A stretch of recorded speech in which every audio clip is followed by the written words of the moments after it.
The Long Dark is a game I wanted to love as soon as I read its Kickstarter pitch. It promised exactly the kind of slow and oppressive disempowerment that I enjoy as a counterbalance to the abundance of vapidly self-serious or ironically repulsive shooters. When I first played the game around its early access release at the end of 2014, however, I ended up bouncing off of it. It had the right look, it had the right mood, but what was then in place of these systems tying it all together felt less like a coherent way to manage your basic needs as an average person stranded in the Canadian wilderness, and more like a checklist of things the game's semi-random item placement needed to bestow on you if you were to have any success exploring its world. If you found warm clothing, canned food, and roads unoccupied by wolves, then you were free to wander around these frozen landscapes for as long as you pleased. And if not, well...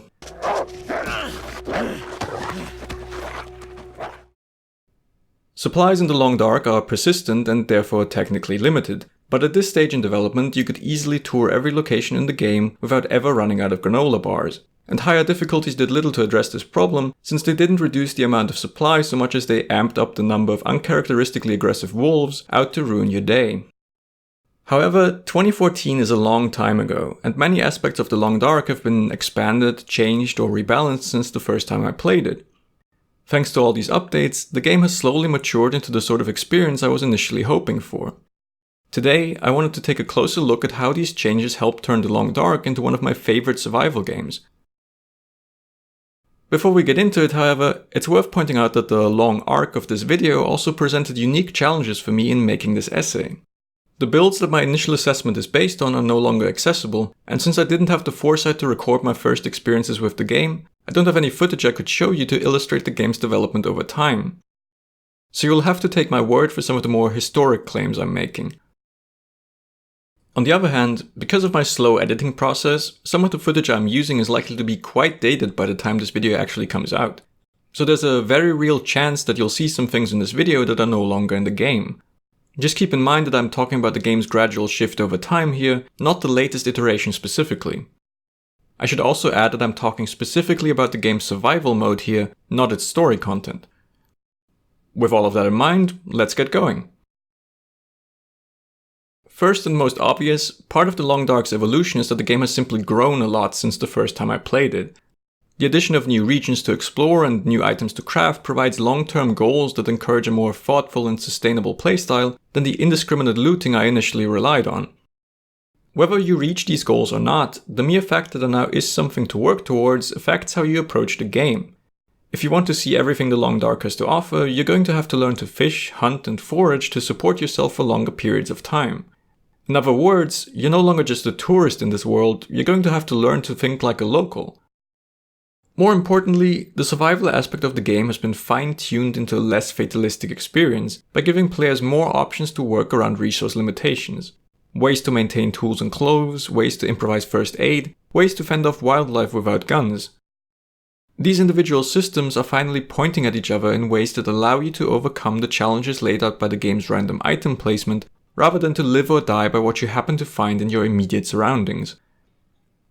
That's not to say that survival has become trivial, just that it's not dependent on a lucky dice roll.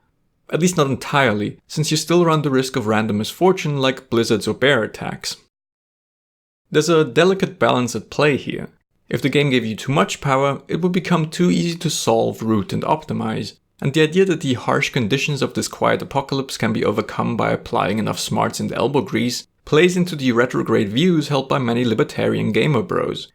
There's a reason these survival sandboxes trend towards becoming social Darwinist hellscapes.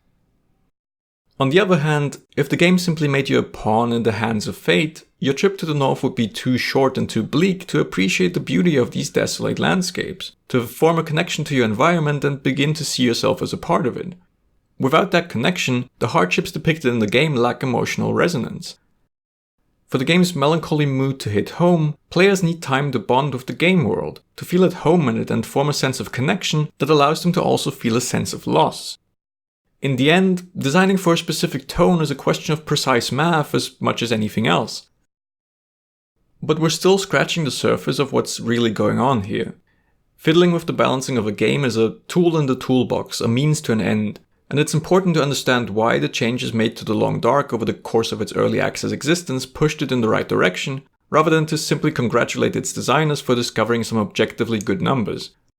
Personally, I believe the reason why The Long Dark was improved by these changes is because they pushed the needle ever so slightly from it being a game about external conflict to it being a game about internal conflict. What do I mean by this distinction? If we think about the incentives and pressures used by games to drive player action, we can broadly separate them into two different types of motivation. External conflict forces players to respond to their environment by making short-term choices with clear right and wrong answers. A good example of this is trying to dodge projectiles in a shooter like Overwatch. You only have a split second to think about where to go and receive immediate feedback on whether or not you made the right decision. Internal conflict, meanwhile, is created by long-term choices with no clear or definitive answer, like choosing between culture and science and civilization, or different weapons in Dark Souls. These kinds of decisions force players to weigh their options, to set priorities and formulate strategies. Of course, these are not mutually exclusive categories. Most games rely on a combination of both external and internal conflict in their design, and the balance between the two is not always what you'd expect at first glance. For instance, in action RPGs like Diablo, Path of Exile, or Grim Dawn, players spend 90% of their time fighting monsters, with combat being a classic example of external conflict. But outside of boss fights, the enemies you fight in these games tend to be trivial obstacles that pose no real threat or challenge to the player. The real challenge of the game is figuring out what kind of character you want to play and which specific skills you want to unlock on complex diagrams and skill trees like these.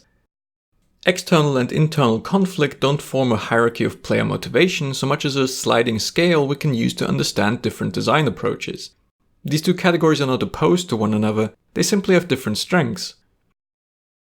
External conflict lends itself to reactive, fast-paced gameplay focused on competition and mechanical mastery.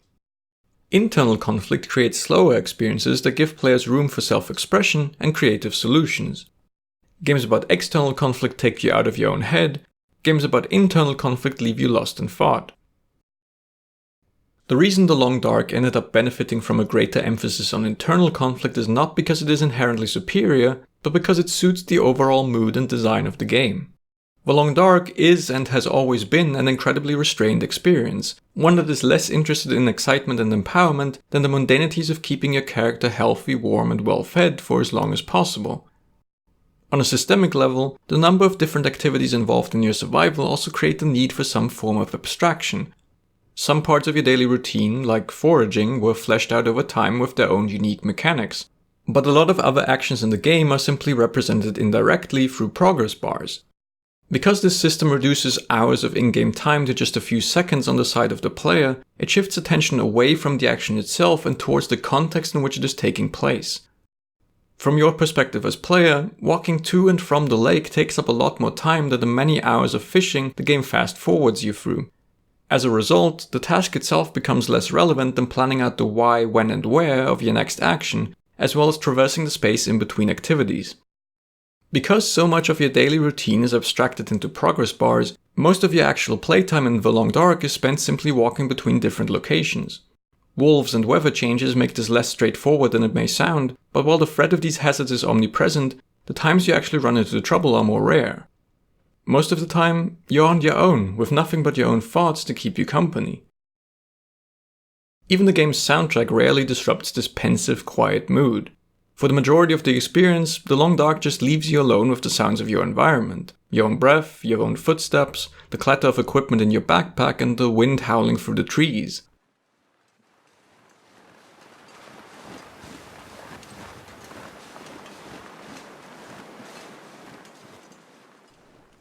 These long stretches of calm leave your mind with plenty of idle time, a void that is beautifully filled by the game's expanded systems and increased capacity for long-term planning, which provides something to occupy your mind during these endless treks and, in turn, encourage you to internalize the role of a survivor planning the immediate future. The economical use of resources has become a major concern thanks to the updated balance and scope of the game, which makes forming and adapting plans a crucial part of your vocabulary as a player. A big part of the game's appeal is that it operates on a much more human scale than similar titles. Unlike other games, The Long Dark makes it impossible to stockpile resources to the point where the threats posed by your own environment become trivial. Instead, the constant degradation of equipment and the narrow margins by which you stave off thirst, hunger, and tiredness never allow you to forget about these problems and cruise through the game on autopilot. Planning for your survival really is a constant concern at every stage in the game. On top of that, the need to constantly re-evaluate your approach puts players in the fascinating position that the scope of their ambitions can vary wildly depending on the situation. You might find an abandoned cabin full of supplies and immediately start thinking about how you'll spend the next few days methodically looting the surrounding areas and moving supplies to your new base. But when you head out to put your grand plan in motion, you get caught by a blizzard and are attacked by a wolf, leaving you to frantically figure out the priorities for staying alive for another hour. In the Long Dark, the scope of your plans can range from a few weeks to just a few minutes, and this tension between long-term goals and short-term survival dovetails nicely with the different degrees of visibility afforded by the game's weather. Sunshine and clear skies make it easy for your character to move around the world without fear of freezing, but on an even more basic level, they allow you to see every opportunity and challenge your environment presents you with, letting you avoid or confront wildlife at your own discretion or set out to distant landmarks. Meanwhile, more threatening conditions like fog, snowstorms, or nightfall go hand in hand with a loss of visibility that gives you a real sense of your world becoming smaller. There are far fewer options available to you now, and you no longer have the means to make informed choices. How can you avoid danger if you cannot see it coming? Your immediate surroundings and your immediate survival become the only focus. Even in less dramatic scenarios, the tension between short-term needs and long-term survival complicates every decision you make in the game, compounding the need for constant re-evaluation by denying you obvious and straightforward answers. Should you stay inside until the snowstorm passes, or brave the weather to forage and preserve your stockpile of canned goods? Should you pack light for your trip to the fishing hut to save calories, or bring every tool in your arsenal to be prepared for eventualities?